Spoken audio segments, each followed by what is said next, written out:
Magandang umaga! Kumusta po? Narito po ulit ang update natin para sa lagay ng ating panahon ngayong umaga po ng May 5, 2025. Sa ngayon po ay palayo na ang sama ng panahon na ating binantayan na tumawid po sa ating kalupaan kahapon. Easterlies na o yung mainit na hangin na mula sa Pacific Ocean ang umiihip po ngayon dito sa ating bansa. Sa susunod po na buwan, posibleng tutungo na tayo sa habagat season. Yan naman ang hangin na mula sa southwest at base sa wind map, posibleng may mahinang daloy na ng habagat o southwesterly wind flow sa baybayin sa kanluran ng ating bansa sa susunod po na mga araw.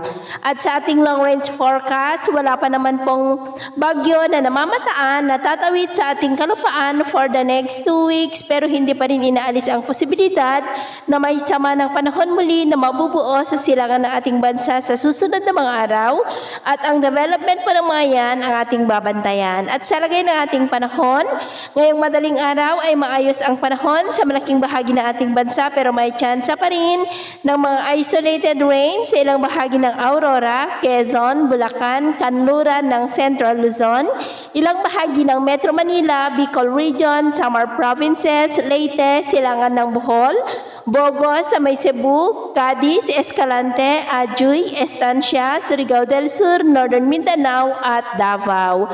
At mamaya ay sisikat naman po ang araw sa malaking bahagi ng ating bansa. Mainit at maalinsangan muli ang panahon, pero may tsansa pa rin ng cloudy skies with isolated rain sa ilang bahagi ng Metro Manila, Quezon, Bulacan, Bataan, Zambales, Camarines Norte, Catanduanes at Tawi-Tawi. At mamayang hapon, maraming lugar ulit ang makakaranas ng cloudy skies with isolated rains. Kaya kung lalabas tayo sa ating mga tahanan, ugaliin lamang po natin lagi ang magdala ng kahit anong panangga natin sa init ng araw at proteksyon na rin po sa mga biglaang buhos ng ulan.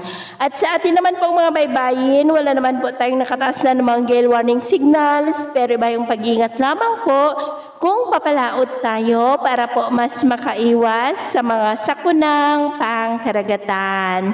So, yun muna ang latest update natin sa araw na ito. At pumili si James na nagsasabing sa kahit na pagsubok po na darating sa ating buhay, huwag po tayong mawawalan ng pag-asa. Thank you and God bless!